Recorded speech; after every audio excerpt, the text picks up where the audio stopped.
Thanks for tuning in to the Justin Henry Show. Make sure to hit that subscribe button, drop a like, join in on the conversation, and follow on all social media platforms. What up, what up, what up? You now tune into the Justin Henry Show live here on the channel. Today we'll be talking NFL draft, everything that was and everything that is to be, along with rookie values for this year in redraft and dynasty. We're going to talk these player values now that we know that some teams have players, right? Obviously, I could do this myself, but it's always better when you got some help. Had to bring my man in, Dustin Ludke with Dynasty Pros. Dustin, my man, great to have you on. Hey, thanks for having me. I appreciate the invite. Love talking draft, love talking football. So happy to be on. Let's talk about the draft because it was a great event. It was a great event, I'm sure. You were down there too. Like, for those who don't know, me and Dustin talked a little bit before the show. We were talking about his experience at the draft, but you were there live at the draft. And talk to me a little bit about draft weekend, what that looks like before we get into player talk.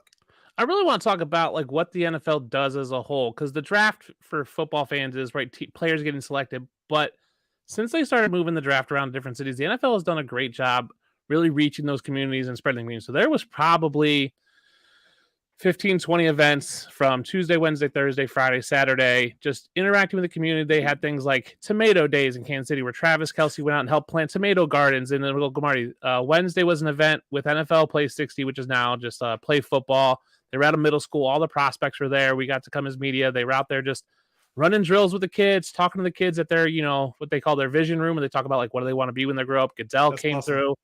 They do stuff like that.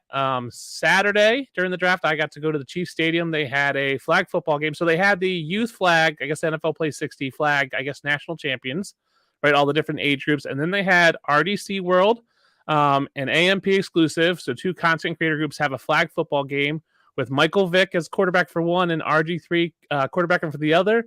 Tyreek Hill and another guy were on commentary. So just a really cool event and just watch them play football.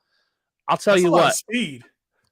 RG3, super nice, but super competitive. Really?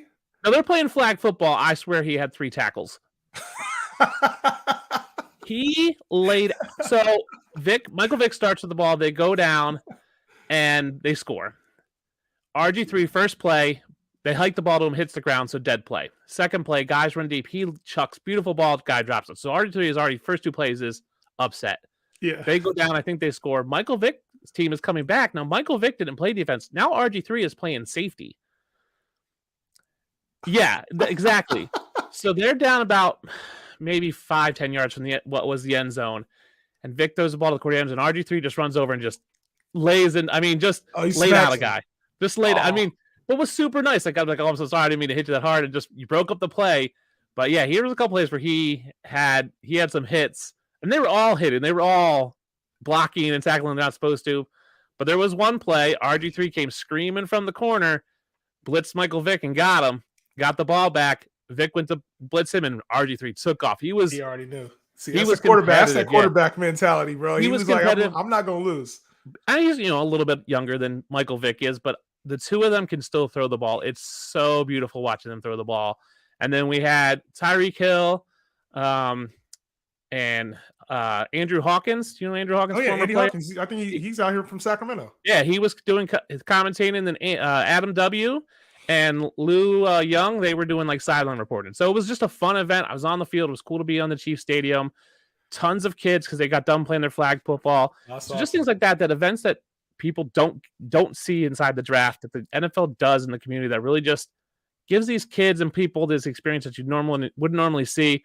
So the draft does a great job like that. I got to do a Trent Green party on Wednesday night. So shout out to Trent Green and the Ronald McDonald House of KC. They did an event to raise money. They raised like $80,000+ for Ronald McDonald House charities. Just a cool event. Got to meet Dustin Colquitt. So another Dustin. Got to take my picture with the Super Bowl ring. Fun stuff like that. There was so much going on around and in Kansas City that the draft really brought that city to life. I mean, it's a hopping city most times, but it's just going to be more so that weekend. So next year's in Detroit, I'm expecting the same thing. So moving the draft around has been really cool just to see what teams do in conjunction with that. The Chiefs had whole like Chiefs Kingdom at the draft experience with this double-decker bus that they ordered from Texas that came up like it's got all wrapped and they can serve beer off it if they want. just allowing teams to put their flair on, allow cities to really engage, and then engaging with those cities on a community level, super fun to see. So, dude, that's great awesome. event overall. Especially Kansas City, man. Well, you mentioned Detroit. I don't think Detroit's going to be anything like Kansas City, but Kansas City, bro. I feel like the city, you could just tell the energy on the screen, like with the way they had it all set up. It felt like a really good event. So I'm glad you at least had a chance to go out there, experience that, dude. I don't know. Don't sleep on Detroit. I think Detroit's going to bring some Motown flair. I think it's going to be a lot of fun. I think Detroit. I don't even know what's in Detroit, bro. Like I'm like I don't know if I want to do it. The stadium's downtown. I think the draft's. They haven't said, but I think the draft's going to be downtown. But I think seeing what Kansas City did. Now I was in Philly a couple years ago when Philly had it. Kansas City really stepped it up. So I think teams and cities are seeing this. Like, man, this could really bolster our economy, bring good spotlight to our city. So we'll see what Detroit does, and then we don't know where it's going to be after that. Rumors are Green Bay was in the running, and then maybe Washington. So we will see what Detroit does, and we didn't know what they were going to do during the draft, and that kind of threw a wrench in a lot of people's projections and plans. The NFL draft happened obviously before the draft. You have your rankings, you have where you think everybody's going to go, but then the draft actually happens. Yeah. Then we have to actually analyze the landing spots, the fits, projections within the offense. What was your biggest surprise, Dustin? Because we saw, obviously we saw Bijan go to Atlanta. We saw Anthony Richardson get drafted number 4 by the Colts, which was a huge shock. We saw Will Levis completely fall out of the first round, and there was a lot of people talking about him at 1 or 2. And I mentioned Detroit. Jahmyr Gibbs taking a running back at number 12, and everybody thought he was kind of the afterthought of the Bijan Robinson draft. What was your biggest surprise for the draft? Honestly, the amount of trades for me. I think Detroit moving up to get Jahmyr Gibbs at 12 was a big one. Like, I don't think people thought Detroit needed a running back. Obviously, they had Swift and Montgomery before the draft. When they moved up, everybody's like, oh my gosh, they must be going after a wide receiver. Like, no one knew. And then all of a sudden it was Jahmyr Gibbs. And it was like, I mean, we already saw Houston move up to the 3 to have 2 and 3. We just started seeing trades, and we all knew it was going to be chaos, but we weren't expecting that level of chaos. And so, like, even when Bijan Robinson came into the press conference, someone asked him, like, how's it feel to see 2 running backs go in the top 12? And he had no clue because he had been doing press this whole time. So he comes in, he's like, whoa. He was like, whoa, 2? And we're like, yeah, Gibbs went 12. He was like, and he was like, he was just like, and he talked about how, the value for running backs has dropped over the past few years, and no one was taking them high because it wasn't worth it. And to see 2 go to the top 12, he talked about how that shows, him and Gibbs' skills, but also like the value of having a star rusher. So that was a huge one. And then, another running back in the second round, Zach Charbonnet going to Seattle. We were in the press room, and I won't say which press member it was, but she let out a audible, what the F in the press room. Like, we were all shocked. We hadn't, like, at no point did we think Seattle was going to take a running back, let alone most people's number 3 on the board. It just blew up. Like, and then we're all in the press room talking, and you got all these press who obviously had our rankings, had our mock drafts, had our thoughts, and we're going, I can't believe they did this. I can't believe they did that. Yeah. So Gibbs was the big one. That was the big shocker. And then my second one was the amount of wide receivers that went in the first round. We got to talk about that too. We'll talk about that. So it was crazy because I thought maybe 2 would go, and we had 4. And then there was talk of more. So yeah, well, before coming into this draft, that was one thing I was concerned about, right? I was like, the size, right? Everybody was talking about it leading up to it. This is a lot of smaller receivers in this draft than typical, right? And so I thought, okay, maybe, we'd see like a Quentin Johnston go up a little bit earlier. Yep. We'd see some of the other guys fall a little bit. But it feels like these teams recognize the talent level of these guys. Going to get a JSN super early in the draft for the Seahawks. It's like maybe we were underestimating the size and we were overestimating how much teams valued it, if that makes sense. Like, to me, when I looked at it, fit-wise, I feel like all the teams got good fits, right? Some of them have a little bit more. The receivers, like Seattle, has receivers in place ahead of time, but we see Tyler Lockett leave. There's a path for JSN to have a reasonable value here, not just short-term, but long-term as well. But even like Quentin Johnston going to the Chargers, I really love the fit for him because now you pair him up with Justin Herbert. There's a good arm there. I want to talk about JSN, though. First wide receiver off the board. We'll get into running backs here in just a second. Jaxon Smith and Njigba. What did you think about it overall? First receiver off the board in Seattle where DK Metcalf, Tyler Lockett already reside. Geno Smith's the quarterback. How are you feeling about it when it happened? I'll say I had Jackson Smith and Njigba as my number one wide receiver, and then I had a clear gap to 2. I thought he would be the first receiver off the board. He was. I was surprised with the Seattle landing spot. It's good long term, right? I think for Dynasty, when we're talking 2, 3, 4 years down the road, I think it's a great fit. My fear is that he's not going to produce year 1, and I don't think any of them really produce all that well year 1. He fits that Tyler Lockett slot, right? So Tyler Lockett's getting up there in age. Like maybe he's got one more year left. It seemed like a smart move for Seattle, just not the one that fantasy players want. And I think that's where a lot of the draft analysis and started to come in, where it was very fantasy heavy, even from people like Kuiper and Todd McShay and the Lance Zerlines of the world. They were putting this like fantasy spin because that's what people want. They wanted JSN to go to the Texans to be the number 1 wide receiver. They wanted him to pair up with CJ Stroud. Of course we did. We want to see the best for them. So it's a great spot for JSN. He takes a year, doesn't have to shine right away, can learn from Tyler Lockett, who is the ultimate professional. Seattle's probably going to draft a quarterback next year, right? Or figure something out past Geno. So it's a great landing spot for his long-term career. It's just not great for fantasy right now. And I feel like you mentioned, that's probably the case for most of these receivers. Yeah. A lot of them come into stack situations, which is fine.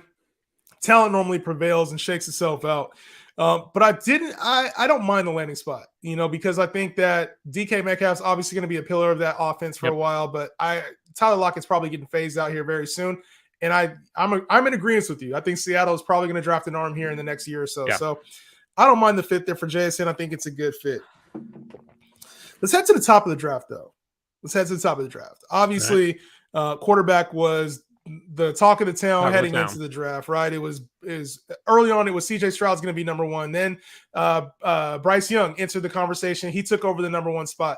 We heard Will Levis rumors really late that he was going to be a number 1 or 2 pick based on the Reddit thread, right? And then obviously CJ Stroud ended up being the number 2 pick. Out of the top 2 picks, Bryce Young and CJ Stroud, which do you think is the best fit fantasy-wise?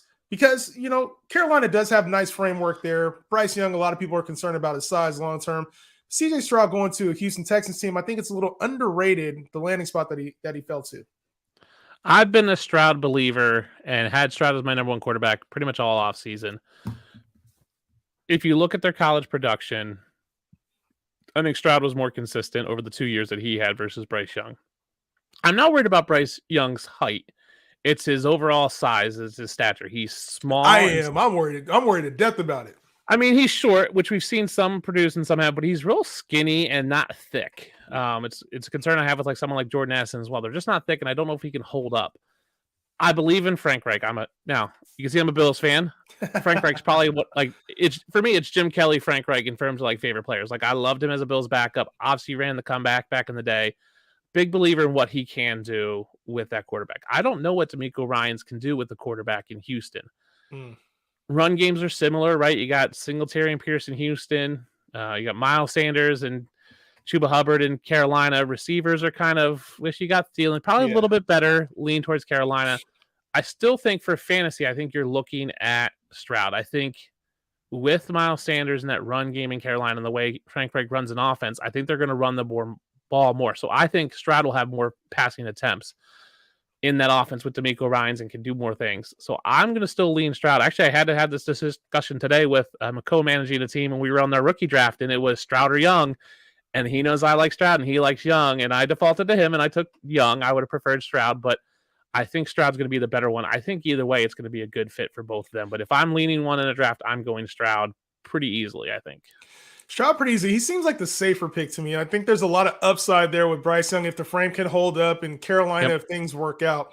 Where I look to this is if I'm playing Dynasty, I kind of wanted no parts of Bryce Young at least. But if I'm looking at both of them coming into the situation this year, I think you'll see more immediate success out of Bryce Young. In the first 2 to 3 seasons, the setup is there. It's not a new situation. He can go into Carolina with a great QB coach, a coach that develops quarterbacks very well. And then also, like you mentioned, the run game, the receivers there, veteran receiver and Thielen was brought over. They have some younger players as well, just drafted Jonathon Mingo. So the setup is there for him in Carolina. I'm a little bit more concerned about the Texans, but I believe in D'Amico Ryans, and I believe they'll put good people around them. So there's also a longer leash there, in my opinion, for a guy like CJ Stroud. I would rather have Bryce Young in the short term. I think I'm with you though. CJ Stroud. If I had to pick a career, I'm picking CJ Stroud. Yeah, I think a lot of people lean on the receivers in Carolina with like Adam Thielen and then Mingo. But if you look at Texans, like they brought in Robert Woods, who I think is just as good, if maybe a little worse than Adam Thielen. They got decent guys. They still have Nico Collins and they got Jonathan Mechie coming back. So they've got some young players. I think that team can build. I'm worried that next year, if Thielen's done, what does Bryce Young have next year? Like he's still got Mingo, but then what? Like I'm not a DJ Chark believer. So it's like they could be lacking in receivers the next 2-3 years and they really have to revamp, where I think Houston is set up with younger guys to go further. So I agree. I think Stroud is the safe pick. I think he's a very vanilla quarterback. Like he's Kirk Cousins to me, right? He's doesn't have a huge rushing upside. He's just kind of there, but he's going to win you games for fantasy. Whereas Bryce Young can be Jalen Hurts. He can be Kyler Murray. But if the injuries start piling up, I don't know if his frame can hold up long term. Yeah. Are you trying to draft Dak or Kirk Cousins? Or are you trying to draft the higher upside, but then you also take the risk where Kyler Murray sitting on the sidelines for a good majority of this year now. So there is risk inherited there. Now, another player with a lot of risk happened to land with the Colts. Anthony Richardson, the talk of the NFL Combine, the most athletic quarterback in NFL history, headed to Indiana, the Colts, I should say, not the Indianapolis Colts. Yes. How do you feel about him, man? Because I was all over Anthony Richardson as probably my favorite quarterback fantasy-wise in this draft. How are you feeling about Anthony Richardson? Justin, I want to say I want to be back sometime on the show, so disregard. Just take your headphones out for the next few minutes. Anthony Richardson is an athletic freak. I think he has to sit for at least 6 games, if not a whole year. I don't think he's ready for the NFL. Shane Steichen did great with Hurts, Justin Herbert, Phillip Rivers before that, but those guys were a lot more accomplished coming into the role than Anthony Richardson was. My fear is that Anthony Richardson is all athleticism, no skill, right? Like he can throw the ball deep, but like, does he have the touch? Does he have the poise? I will say I've interviewed Anthony Richardson. I interviewed him at the Combine, interviewed him Wednesday morning before the draft and did the press conference. I was not overly thrilled, wasn't like, oh my gosh, this is a leader of a team. Same thing with Bryce. What did you ask him when you were there in the draft? What kind of questions did you ask him? What were the topics around? I asked him what kind of what's the trait of his that wasn't talked about a lot. And there was a lot of talk of, hey, you're the 4th quarterback, and what does that look like? And can you, a lot of comparisons to Hurts. Wednesday morning, I asked him, so I started, I asked my fantasy football guy. So I said, hey, do you play fantasy football? And he was like, I don't even know what fantasy football is, man. I'm like, how do you not know? I was like, all right, why should, fantasy is based on how you do. Why should fantasy players draft? And he's like, I'm going to go out there and put a bunch of touchdowns up. All right, cool answer. I just wasn't overly blown away with him in terms of being a dynamic personality. There's some players that you get in a room and you're like, okay, they command that room. And I didn't get that from Anthony Richardson. Now, granted, he's got a lot going on, and talking to me is the low of his priorities, right? Especially after the draft. So I've seen other videos where he seems real intelligent, seems real dynamic, so he can do that. He's still young, he could learn into that. So I probably would put him 2 over Bryce Young on my rankings just for the upside for fantasy, because there is the rushing upside. If he turns into Cam Newton, obviously that skill is there. Do I think he's as good as Cam Newton? No. Yeah. The inexperience is a huge red flag and a question mark for me, and I try to mitigate risk as much as possible. So I don't know what Shane Steichen is as a coach. That's one red flag. The inexperience is a second red flag. And then, are the Colts going to be a pass-heavy offense? Maybe they still have Jonathan Taylor. So that's another question mark. So that might move him down a little bit. But athletic, you can't go wrong with the upside. I've seen him go 1st overall, 2nd overall in rookie drafts in actual league. So the upside is to the moon. And I think that's why people are super excited about him. I'm not down on him. I probably won't have any shares because I won't take him that high, because I think he needs to sit. If I'm Shane Steichen, I'm going, hey, sit for 6 games. Let's roll out Gardner Minshew. Let's get you up to speed. I'm not sure he can start week 1, but I think Jim Irsay will force them to start in week 1. That's crazy that he's going 101 in some drafts over Bijan. And to me, it's not that it's not deserved. No, it's that Anthony Richardson is such a question mark. But I play a little bit the opposite of you, Dustin. I play the opposite. I do play the risk because I play the upside. because the upside hits, he has league winning potential. And I say that, I don't say that lightly. Anthony Richardson does carry that Cam Newton, that Josh Allen, that type of potential if he does hit and he does kind of ease some of those concerns that you had, right? Yes. If he is able to be a leader in the locker room, he is able to develop touch, develop pocket awareness a little bit better than we have anticipated or think he can. If he can put together tape. We haven't seen him enough on the field to determine that as well. So I think he landed in a really good situation there, indoors with the Colts, with Jonathan Taylor there in the backfield. Somebody he can hand it off to, threaten the defense, but then also the weapons around him, right? You got Michael Pittman, you got Alec Pierce there, big tight end Jelani Woods. So for me, I'm looking at this situation. I'm not mad at it. I'm not mad at it either. I think it's a great situation for Anthony Richardson and for his talent level as well, for his inexperience. This team's desperate for a quarterback, desperate for somebody to come in there and become a leader. I think they attach to him, and I like his potential in his rookie season to even be a high upside QB2. Yeah, I think his rushing upside for fantasy will really push him there. And I do like the landing spot with the Colts because, my best friend lives in Indianapolis. There's not a lot of media craziness in Indianapolis in terms of the Colts, right? Like they had the Peyton Manning and they had the Andrew Luck. They've been so bad they've been bad, but kind of just with Carson Wentz, Matt Ryan, Phillip Rivers, they've just been trolling through it. So I don't think there's this sense of save us, please. Oh my gosh, we're desperate. We need someone like the Jets were with getting Aaron Rodgers. I think I think Colts fans will be lenient, understand what they got in Anthony Richardson. If he has a bad rookie year, they're going to be a little more lenient with them. Where if he was Carolina or Houston, they want a franchise-saving quarterback. Now, Jim Irsay, the owner, wants a franchise-saving quarterback, and I don't think he might have gotten that. We just don't know. If you play the risk, Anthony Richardson's the play. If you want that risk and that upside, if he turns into Josh Allen, you're right. You do have a league winner. I just don't know if he can turn into that. I just don't know if Shane Steichen can turn him into that. Well, you mentioned Jim Irsay, and he said he had two quarterbacks on his board. He said he was going to take Anthony Richardson. He would have took him at 1 was the consensus there. But he also said Will Levis was on his board there at 4, which sounds a little bit like a smokescreen to me, seeing as Will Levis fell all the way to pick number 33 in the draft. It was surprising to see him fall that far. I think a lot of us in the fantasy community already had some kind of question marks about Will Levis initially, if he was the talent that these other 3 were. But as the draft came near, he was the guy that kept climbing up draft boards. He was the guy that continually, you heard his name thrown around there as potentially for Indiana or for the Colts. Now, what was the atmosphere like there when Will Levis started to fall? Because at the draft, I know there had to have been whispers of oh, this team's going to trade up for him, or they're moving back, or he'll get picked here. Talk to me a little bit about that. Every time there was a move, it was is this Will Levis? Is this going to be Will Levis? And it was where's he going to go? And I've said for the longest time that Will Levis shouldn't have been a first-round pick. I didn't think he was a first-round talent. It's right. The teams drafting him are playing the potential of his big arm. But if you watch his game film, his pocket awareness is horrible. But conversely, on the Wednesday thing at the press meeting at the middle school, he commanded the pool of reporters around. When he was talking, everyone listened. Yeah. I was real surprised because I didn't get that real feel from him at the combine. But seeing him on Wednesday morning before the draft, he talked and he was humbler than I thought he would be. He was a lot more. He even said, whether I go first round or second, whether I go first overall or second round, I don't care. I'm just happy to be here. My name called.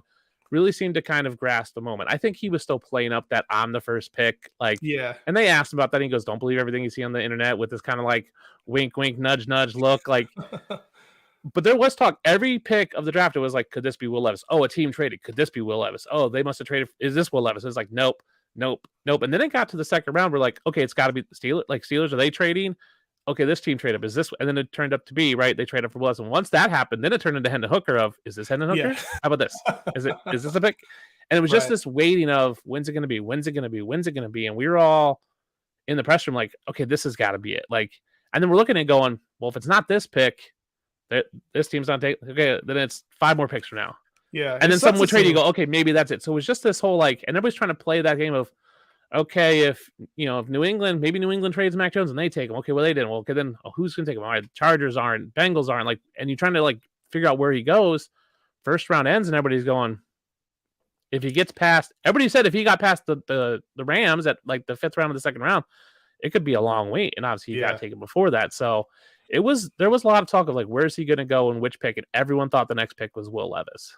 And well, it sucks. It sucks, when you're in the draft room and you're the guy that everybody's been hyping up, and you're the guy that's eating bananas and mayo coffee up, and you have the storylines going on about you. You're kind of expecting like, hey, I'm gonna be there. It sucks for a guy like that to have to go through that process and not get picked. Yep. But he landed in Tennessee, and this is going to be a division that's full of rookie quarterbacks. When you talk about C.J. Stroud, you talk about Anthony Richardson, and then you have Trevor Lawrence, who's leading the pack there. What are your thoughts on Will Levis, man? Is he going to come in and be the day one starter? Or are they going to give him the Malik Willis treatment? Like, it kind of feels like a mixed bag there in Tennessee. We don't really know what to expect. Yeah, Tennessee was my least favorite landing spot for a rookie quarterback. I think he's going to get a shot in camp to beat out Ryan Tannehill for the thing. I think Malik Willis is done, and they may trade him, and who knows where he goes. Pittsburgh, maybe. They seem to really like him last year. I think he's going to get a shot. I don't know if he can do it. Like, again, his pocket awareness is non-existent. He's got a rocket of an arm. Like, he threw like 62 miles an hour at the combine. Like, Insane. Just crazy fast, right? And Richardson's throwing 60. So a crazy fastball, big arm. Didn't look great on some of the throws at the combine where I was there watching him. I think he can go in, but I think he has this mentality of that younger generation of, I don't want to say hot takes, but I'm going to throw out these comments. I'm going to eat the whole banana and kind of like go viral for that, just to keep my name in the news. So I wonder what that does how that plays in the locker room with vets. Like, how does that play with some of these older guys who are like, come on, man, like let's lead. And he's like, I'm not saying he's going to go out and just be a goofball, but like, what does that look like when you're talking a 24-year-old quarterback comes in, and you've got some 30-year-old players who have been in the league for 5-6 years who are like, okay, man, I don't need you eating a banana or mayo in your coffee. I need you to go out and win. And so I did ask Will Levis what he'd prefer, if he'd prefer banana-flavored mayo or banana-flavored coffee. He did say banana-flavored coffee. Thought it sounded really good. So just so you have that little tidbit of information on his coffee choices. Needed to know that about Will Levis. You need to know that about Will Levis. Someone was like, can you ask him about that? And I was like, all right, I'll ask him. So I did. But he commanded, so the way it worked on Wednesday was just a free-for-all. And there was probably 5-6 reporters around Will Levis. And when he talked, everyone listened. Like, you could tell he can command a huddle, he can command a locker room. I just don't know if I don't want to say antics, but if that way of being is going to rub some people the wrong way and he loses locker room. I don't know about the coaching staff. I don't know how long of a leash they have. Like, is that coaching staff going to be able to withstand a Ryan Tannehill first 6 games, go 1-5, and then Will Levis comes in and they win 2 more games and they only have 3 wins? Like, can that coaching staff survive that? And then if they get a new coaching staff next year, then what? Well, Vrabel's been in there, and he's been able to take that franchise and turn them into winners. Even when they're playing to the last game with Josh Dobbs as their quarterback. So I don't really, for me, I look at Will Levis and I think he's in a really good situation. Now, whether Ryan Tannehill can stay healthy or not is another problem, because I think that at some point, if Ryan Tannehill is healthy, they might say, hey, let's sit Will Levis for a longer extended period of time, and maybe he doesn't get to play until week 15 through 17. And so I could see a world where that happens as well. And I'm agreement with you. I think Malik Willis is out of there, but he'll get another opportunity somewhere. I think Will Levis will get an opportunity this year. I do. I'm just not sure how successful he'll be in that role. And they don't have great weapons. Like, Treylon Burks is okay. He's not great. Njigba Okonkwo is a really good tight end. Obviously, they still have Derrick Henry for now. Right. If he makes it to the start of the season, we'll see, or makes it the whole season with them. Tajay Spears. Tajay Spears is good. Like, we could see the Titans just go, you know what? Let's ship Tannehill out. Let's ship Derrick Henry out. Start of this, early in the offseason. Week 1, week 2 of preseason, and just go, hey, we're gonna have a bad year. We're gonna rebuild for next year, right? And just pack it in. It just depends on if the GM and coach get that okay from the ownership, which it sounds like they will. To kind of go, hey, we're gonna have a bad year, but we're gonna build for X. The problem is the Titans have been good, and they've been, number 1 seeds in the AFC, and now they're in an AFC with really great teams. Can they compete? Can they get over the hump as this run first kind of old style of football play?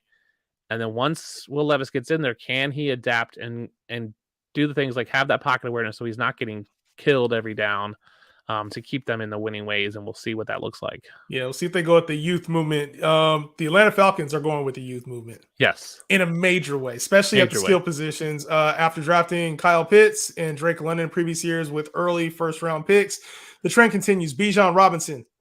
I think as much as everybody wants to say it was kind of a surprise because Atlanta needed other positions, to me, it didn't really seem like a surprise. The way that Bijan was dressed that night, it looked like I was like, okay, he knew he was going early, right? He was dappered up, and the talent level is there. This is going to be an interesting offense for at least the next few years with Desmond Ridder leading the charge. Bijan Robinson, obviously, this team's going to need to patch some holes on the offensive line.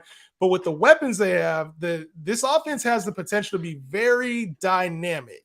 Yes. What are we expecting from Bijan? Because the early talk was, hey, this guy's a generational talent. He has the potential to be the number one back in fantasy starting as soon as next year.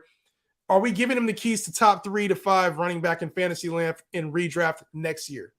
I am not. I think Bijan is a super talented guy. And Atlanta can run the ball. Like we saw Tyler Algier have a good year there. And Tyler Algier's still there, so he's going to split some time. I think Atlanta is going to be smart with Bijan's workload this year. They're not going to overwhelm him. He's not going to see 300 some carries. Bijan does everything really well, whereas someone like Jahmyr Gibbs does one or two things excellently and does everything else good. So like Bijan's a more well-rounded back in my opinion. He should lead the backfield. That offense is just scary is the best word I can describe it. Like I like Desmond Ridder. I'm not super sold on Kyle Pitts, to be honest with you. Like again, athletic freak, but hasn't really shown all that much. So what's that look like with Ridder?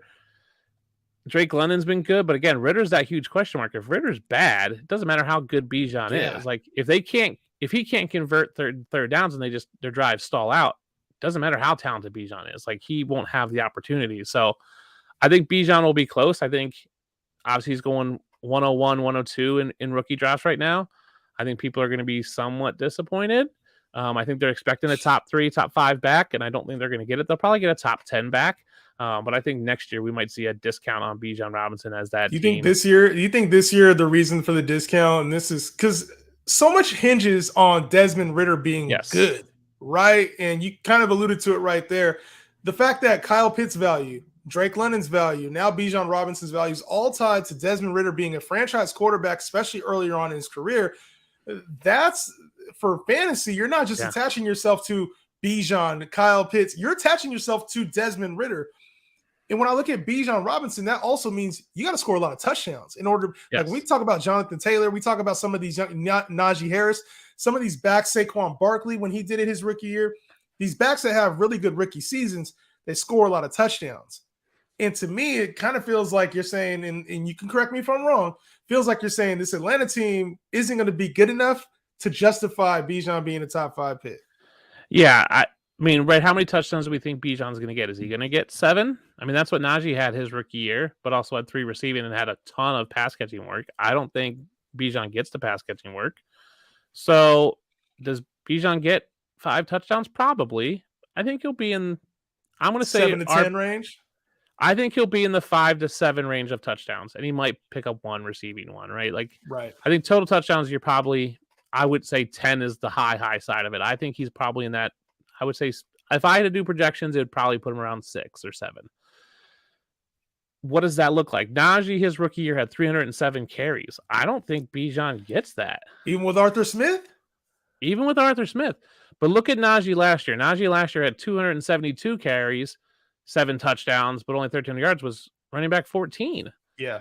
That's a realistic stat line for Bijan this year, like 250, 275 carries, 1,000 yards, 5-6 touchdowns, 30, 40 receptions, and maybe a touchdown or 2 there. I think 15 is reasonable. I think he's easily probably should make the top 10, given health and everything. But you're right. It's not just your time. You're drafting Bijan. You're drafting the Falcons offense and Desmond Ridder, that offensive line. It is a easy winnable division, right? They're going to play the Saints. They're going to play the Tampa Bay. So they could win some games, but they need to score touchdowns. And I just don't know if Desmond Ridder can keep drives alive to score total touchdowns. I think this ain't a 28, 30-point team. Like this is a 21-point team. It's a great day for the Falcons. That's what I'm saying. They're going to be eking out some 17 to 10 wins or 17, 14 wins. if I'm in a dream league that has kickers, I'm taking Atlanta's kicker all day because I think they're going to kick a ton of field goals. Yeah, so I'm just they worried got, that they got a lot of red zone options though, like Drake London, Pitts. It's not just Bijan. So even when they get down on the red zone, Tyler Algier, like that's Desmond Ridder can use his legs. Like that's not the only option there. So it does have a little pause for concern because I think that's where his value is tied, his touchdowns. Yeah, it's different than like Jonathan Taylor, his rookie year, right? Like where you were like, okay, the Colts are going to run the ball. They have Pittman and nothing else. Right? The Atlanta does have red zone options.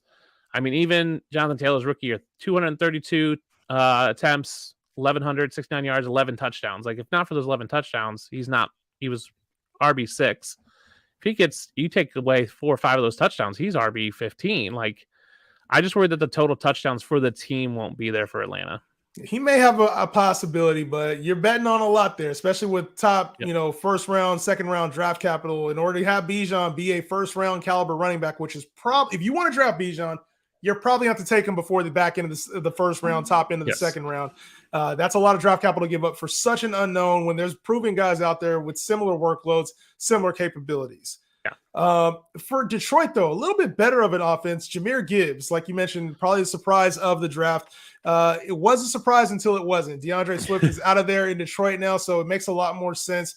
The Detroit Lions have invested quietly top 15 picks in Jameson Williams and Jahmyr Gibbs in back-to-back years. So obviously he's going to be a big focal point of their offense. When I look at Jahmyr Gibbs, I look at the pass catching work, and pretty similarly, I think what we can just to flat out say, I think he's what we expected DeAndre Swift to be. That's what Jahmyr Gibbs will be, probably a little bit more. So with Dave Montgomery back there, I'm not truly concerned about his ability to be a running back too, but I think you can get him at a much steeper discount than you can a Bijan Robinson and probably have a top 15 to 20 running back on your hands. Yeah, I agree. I mean, Gibbs is that more electric player. Like he's an Alvin Kamara type to me, where Alvin Kamara has never had a 1,000-yard rushing season. And you don't expect that, but what you're expecting is, right, you're expecting 6 rushing touchdowns, 6 receiving touchdowns for Kamara in his prime. And I think that's what we're expecting for Gibbs. He is what we wanted Swift to be. I like that Montgomery's there because Montgomery's going to, be that workhorse probably on first down. My fear is that he steals a lot of the goal line work from Gibbs. But long term, this is a great spot for Gibbs because they have a young team surrounded with young skill players. Dan Campbell is a phenomenal motivator of men. I think he's a good football coach. He's a better motivator than he is coach, but he's going to get the most out of his players. I mean, look what Jamal Williams did last year, who was mediocre most of his career, then all of a sudden goes to Detroit and has this resurgence because Dan Campbell talked him up and coached him up and motivated him. And you saw it on Hard Knocks that Jamal Williams would have died for the Lions. Like he was out there crying. Like you're going to get that from these guys. And I think you're going to see Jahmyr Gibbs really shine there. And especially this year, it's going to be okay. I think he's a top 20. He's an RB2, but I think in the future, he's definitely going to be an RB1. I think he's going to turn into what we thought Swift and J.K. Dobbins should have been. I think he can really take over that Austin Eckler role where you go, passing work is there. Like, can he be like, he's not going to score a ton of rushing touchdowns, but he's also going to have a ton of receptions and receiving work. High floor. He seems like a high floor running back. Somebody's going to have 60 to 80 catches any given year, going to be using the red zone and electric on that field.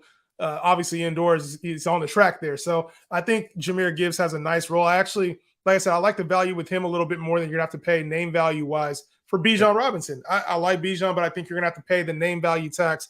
Whereas a guy like Jahmyr Gibbs may slide in drafts, especially in redraft leagues, where a lot of people won't know the name. They won't pay attention to his role. I think you can get a deeper discount on him. Yeah. Now going into the third and fourth running backs, one has a great situation, the other not so great situation.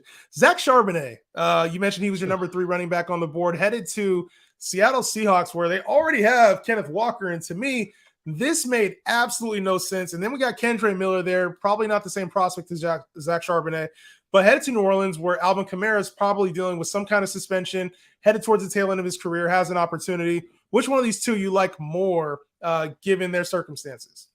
Yeah, I like Kendre Miller. I was kind of out on Zach Charbonnet after the combine. I wasn't real thrilled with what I saw in his workouts. And now he's in Seattle, where his value is just not existent. Like, even if they split equal work, that kills both him and Kenneth Walker. I don't see why they would split work between him and Ken Walker. Like, Ken Walker looked so good. Like, it was a shocking pick. Like I said, we were in the press room and there was an audible, like, Yeah. Again, it was just like, what the F happened? Yeah, And why would they yeah. do that? And people are messaging me on Twitter like, why would I'm going, I no one knows. No one knows why they made that pick. It was complete shocker. So I prefer Kendre Miller. I think he has the opportunity to take over in that backfield. There's not a lot of competition. Like you said, Kamara's probably getting suspended at some point. They do have Jamal Williams, but right, he's had 1 or 2 good years in Detroit, so he should carry the bulk of the work Right. this year. I mean, he's a bigger guy at 213. I mean, Kendre Miller's 215, but only 5'11, so kind of similar role, but he should have that pass catching work. I really like where Kendre Miller landed. It was a sneaky good spot for a running back to land before the draft, and seeing a guy like Kendre Miller goes there really has some upside. So I think I have him 3 right now on my rookie boards, and I think he's a great value for people in drafts. And I think rookie drafts, he's going to go end of the first round. I think you're still going to see Charbonnet because people were just so high on him. But redraft leagues, Kendre Miller might be a super late value because I think people are going to go Kamara, Jamal Williams. We know what they are. And they go, we've never heard of Kendre Miller. And he didn't get huge draft capital, right? Like 3rd, 4th round. I think it's going to be a steal for redrafts. See, I'm kind of concerned about that because when I look at, Alvin Kamara, I'm like, obviously he's a guy when he's healthy, and we don't know what his case looks like if it's an entire year, 6 games, 4 games, whatever the hell the situation is for Alvin Kamara. It's still to be determined. Just brought in Jamal Williams, who proved that he can score 15 touchdowns any given year. Yep. So when I look at Kendre Miller, it looks on paper, it looks like a better situation, but I do have some concerns. Like you mentioned, draft capital is not as high, but out of the two, I would rather have Kendre Miller than Zach Charbonnet. And I feel like Seattle's going to use Zach Charbonnet as this guy, probably a ground and pound, goal line, 3rd down work, and then kind of keep Kenneth Walker healthy because we did see him kind of struggle to stay healthy last season. He's going to need that. But if I had to pick one out of 2, I think there's more lasting power with Kendre Miller. To be honest, I'd probably avoid him in redraft, though. I know you mentioned there might be a little bit of value, but I think that's solely tied to how long Alvin Kamara is suspended for, personally. Yeah. I mean, that's going to be the question mark, and we might not see a resolution to the Kamara thing until late in the preseason. Who knows? Like, we don't know when that's going to come down. So if we get to your draft and they haven't said anything, like, I'll take Kendre Miller late in my drafts, like, and then all of a sudden Kamara suspended and people are going, who's filling in? And you go, Kendre Miller, he's on my bench. Like, got him sitting there, got him in the 25th round or whatever, right. 19th round. Like, he's a great guy. Like, and if he's not drafted, he's that guy I'm picking up week 1. Like, until we see that Kamara news, he's going to have sneaky value because as soon as that Kamara news hits, his value is going to skyrocket. Yeah, I agree with you there. All right, so obviously let's head into receivers real quick though. Give me sneaky running back. Is there a running back that you saw go late in the draft or maybe even in the middle rounds? You're like, ooh, this is a good spot, good situation. Maybe like your sneaky pick. If you're in a dynasty league, like you can get him 3rd round or something. Like, what's your sneaky running back pick? My favorite running back from the combine, Roschon Johnston, got drafted by the Bears. Dynamic player when you talk to him. I asked every running back, like, what kind of player our team's getting with you in the locker room and off the field. And they all kind of said, well, I'm a quiet guy. Bijan's pretty jovial, but the rest of them were like, I'm quiet. Don't say that. And Roschon was like, I'm a leader. I'm going to be vocal about it. I'm going to show it on the field. I'm going to back it up. And then he ran some really good stuff, like a bigger back. I liked his 10-yard split was just as good as Charbonnet. His weight adjusted 40 was just as good as Charbonnet, like better than Tank Bigsby. I love Khalil Herbert, and I think the two of them can be dynamic in Chicago with that running back. I think he's bigger than Herbert, so he could steal a lot of the goal line work that we saw Justin Fields run. So I think Roschon Johnston could be a Jamal Williams type where he gets 15 touchdowns and half of them, majority of them are all from the 1 or 2 yard line. Like, he could just be there. Like, he could be that guy and just vulture a ton of touchdowns. But I think long term, he could be the leader of that team. Like, he was the captain on the Longhorns as the backup to Bijan. So that says a lot about him as a person and the character that he has. So I think he's going to catch on. He seemed like he loved his job and loved what he did playing football, and that he really enjoyed all aspects, whether that was blocking, whether that was pass catching, whether that was being the backup.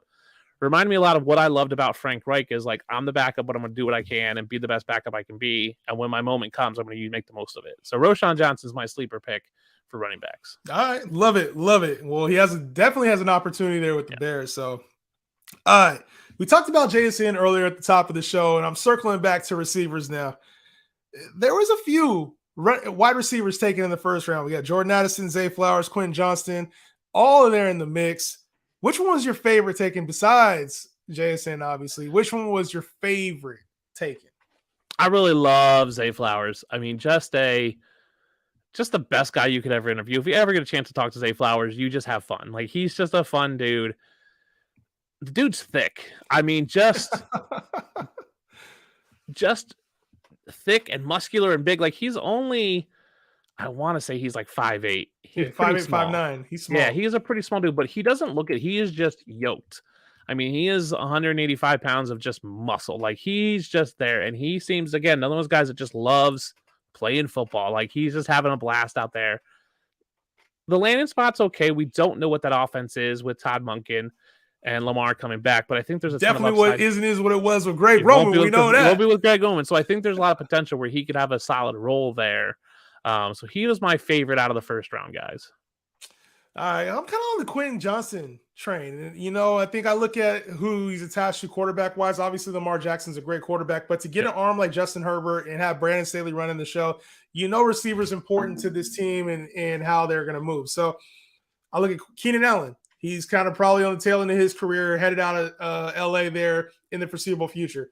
And Mike Williams, it's not like he's been able to stay on the field healthy. So not only is this a depth piece, I think it's also a really good fit for the offense because everybody's expecting Quentin Johnston to be this big go up and get it receiver, and he doesn't really show that on tape. That's not the type of receiver that he is. I think that actually works well for what they're trying to do with the Chargers. Now, I know Mike Williams has that role, but if you can let Keenan Allen operate out of the slot, you let Quentin Johnston play the other side. Like, to me, there's a lot of potential there with the offense. I think it's a great fit fantasy-wise, even more so than real football-wise. I think it's a great fit fantasy-wise, especially in redraft. Now, I know everybody's looking long-term with these guys. I think there's a fit there. We saw how Justin Herbert used his receivers last year. Saw guys like DeAndre Carter. I'm forgetting Josh Palmer. Josh Palmer, exactly. There's Gerald guys Everett, the tight end, yep. Yes, it doesn't always have to be the main guy for Justin Herbert, as long as he likes you and you can make things happen after the catch, which I think Quentin Johnston can. Yeah, I agree. I mean, Quentin Johnston can fill in for Mike Williams when inevitably Mike Williams gets hurt, right? Like, that's been Mike Williams, right? Like, he's just going to miss times. They don't play a lot of, like, go up and get it. Like, Justin Herbert is I don't want to say dink and dunk, but he does. He dinks and dunks his way down the field, and that's a big-bodied receiver like Quentin Johnston can be valuable to him because he's going to present a wide target, a huge catch radius for Herbert. You know, not that Herbert needs it because he's pretty accurate, but I think future, right, Mike Williams, who knows what happens to him down the road. You're right, Keenan Allen's probably go. So even if they go Mike Williams, Quentin Johnston on the outside next year, he's got a lot of value. I probably would put him up there with me. I think I actually might have him one in redraft leagues this year in terms of rookie wide receivers above JSN just because of the landing spot. I got him one in Dynasty and redraft. Yeah, so he might be kind of a bold take, but like I got him number one over. He's my favorite receiver out this draft. Yeah, I mean, I love it because he's one of the few big receivers, and we talked about how small this draft class was for receivers, and he's one of the few big ones at like 6'3". So he definitely has a great spot. Justin Herbert's obviously a great quarterback to catch the ball from, and they do utilize those big receivers. My fear is that he might have to fight for playing time, but I think he'll get it because Mike Williams will be out by week 5. So always, sir. Always. It sucks, but you can bank on it, man. He's always you can just bank on it. Like Mike Williams is going to come out and have a great couple games, and then miss 4 games, then come back for 2 games, and then miss 3 more, and then that's just the way it's been. But if you look at Mike Williams, 2021, he played 16 games, had 9 touchdowns. Like, you give Quentin Johnston half of that, like give him 4 touchdowns and give him 800 yards. Like, I think that's great solid for a rookie year. Yeah, it's a solid rookie year for him. One of the surprise picks, I would say, Jonathan Mingo to Carolina. You know, a lot of the Dynasty fantasy community was really enamored with that pick. How did you like that landing spot for Mingo? I mean, yeah, go ahead. Go ahead. I was gonna say, for me, I like the landing spot, but that receiver room is starting to get real crowded. Like when you talk about a guy in Terrace Marshall, you talk about a guy DJ Chark, Adam Thielen, and then you pair that with the fact that it's a rookie quarterback in Bryce Young. I get that the pairing is there, and I know that everybody loves the talent, but for me, that is a crowded wide receiver room, especially early on in his career. It is crowded, but it's crowded with meh. Like, it's just mediocre. Like, that mid. It's a mediocre. Like, he has the easiest chance to be a wide receiver one out of all these rookies, right? Because you just got to beat out DJ Chark, who's trash. He's got to beat out Adam Thielen, who's old. Terrace Marshall hasn't produced. I love Laviska Shenault, but he's more of a gadget guy. So, like, who else does he have in front of him? Like he could go out there and lead that team in receptions, develop with Bryce Young and Frank Reich down the road. So I love the landing spot. It was a great pick, I think, by Carolina to get themselves another young receiver. I don't think Carolina plans on being all that great this year, right? I don't think that's in the playbook of like, we're going to go out and win. I don't know if games. Thielen said they could go to the Super Bowl. I mean, they should be able to easily win their division, right? Like that's an easy get. Like, and then you make the playoffs. So I think they're looking at going, if a couple games break our way, maybe. And then you get in the playoffs and who knows what happened. Like you could have guys who just leave it on the field. Frank Reich obviously can lead them. So I love the Mingo pick. I think it's a great spot. I think he's going to start screaming up draft boards. So I think redraft, I think he'll still slip because I think people are still in love with DJ Chark for some unknown reason. I think people will recognize the name of Adam Thielen. And Mingo didn't get a lot of talk pre-draft. Like, didn't hear his name at the combine. We didn't hear his name pre-draft process. So I think he's going to fall in redraft leagues because people don't know. But dynasty owners obviously are smart. They're going to recognize that. So you may see a huge disparity between dynasty leagues and redraft leagues between where he goes. Right. He's not the name, right? He's not the JSN. He's not the Quentin Johnston, Zay Flowers. Yep. Like he's not the pre-draft name that you talk about. Who's your sleeper receiver? If you had to pick a sleeper receiver, get deep into your bag here, Dustin, because we're gonna go tight end next. So that's gonna get real boring real quick. Get deep into your bag, wide receiver that can have some sneaky value here. I will give you two. I will say that I really like Josh Downs for Indianapolis. I think he could be very sneaky there. Like I think he could sneak up into wide receiver 2 in the class right now. Like take over Pierce type role. And yeah, he's more of a slot guy, right? But you look at what Paris Campbell did there. Like I think that's a valuable role. Obviously, you're tying yourself to Anthony Richardson, so you have to believe that Anthony Richardson's going to take off. And then I'll give you a sneaky name for Dynasty. Andre Yosevich from Princeton, drafted by the Bengals. 6'3", 212, 23 years old. So we know he's smart. He went to Princeton. If the Bengals move on from T. Higgins, he could easily slide into T. Higgins' role and take over there, catching balls from Joe Burrow. So he was my sneaky pick coming out of the combine.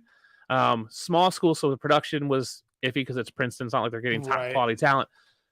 But I think he could play a role in the Bengals going forward. Not this year, but probably next year. And if we see an injury, right, he could easily. And we've seen the Bengals produce 3 solid wide receivers with Chase, Higgins, and Boyd. If one of them goes down, I think Yosevich can slide into that role. And I think if they decide to move on from T. Higgins, which I don't know if they will, they shouldn't, but they could. Yosevich at that size and his skill level could move in there.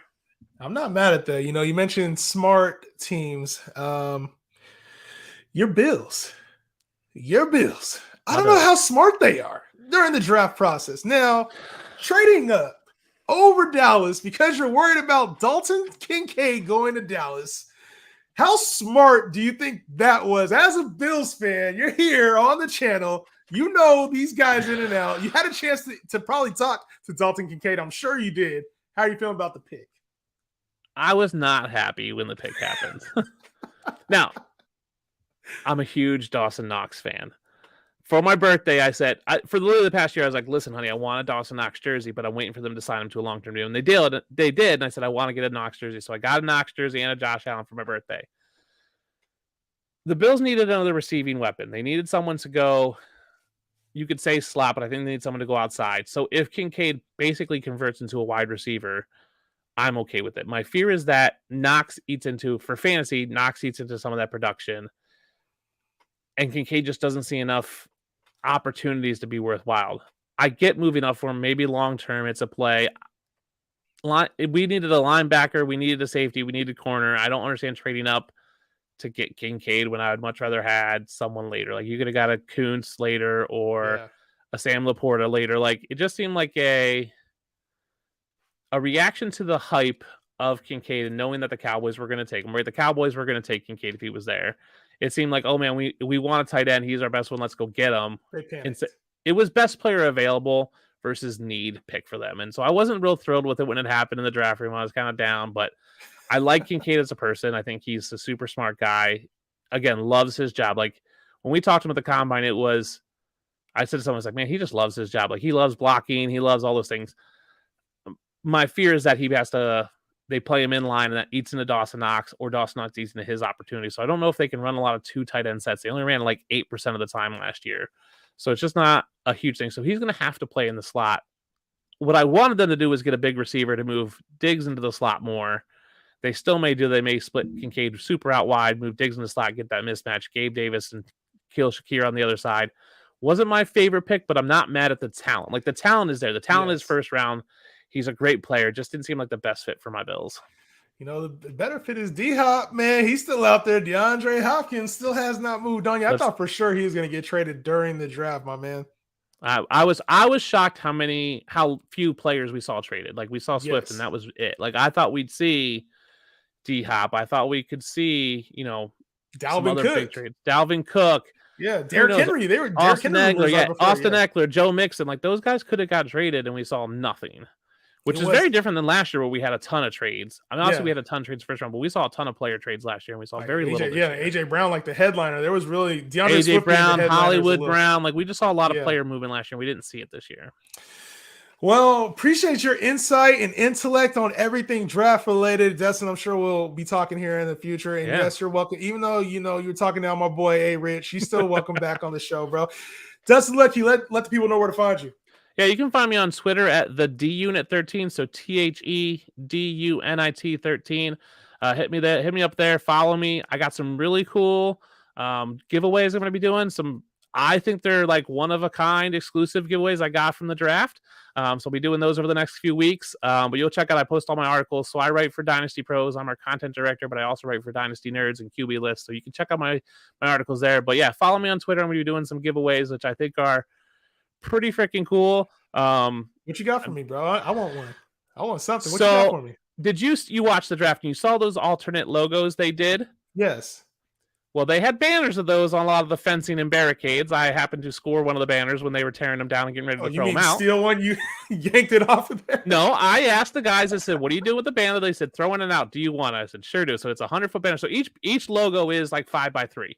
So I'll be doing giveaways for those. Basically awesome. a typical, like, retweet, follow type giveaway. I'll probably do one team a week, and then one lucky winner is going to get the logo. So going to get one framed up. I haven't decided if I'm keeping the Bills one yet, but cool thing. I gave my buddy the Broncos one, but they're really cool alternate logos. I haven't seen any on eBay or anything, so it might be one or two of a kind that they're out there. So I cut them up so they look pretty good, so you can frame them up on a piece of wood or a board or something. So I got those giveaways coming out soon, so be looking for that. So follow me on Twitter and look for those big ways. So we'll probably start with maybe the Chiefs next week. We'll see. That's awesome, Dustin. Well, I appreciate your time. Appreciate the insight. Like I said, we'll be talking soon, my man. Appreciate you. All right. Thank you. That does it for today's Justin Henry Show. Make sure you guys like and subscribe and share. And obviously, continue to follow for more. We're going to have more dope guests like Dustin coming your way soon. Peace out.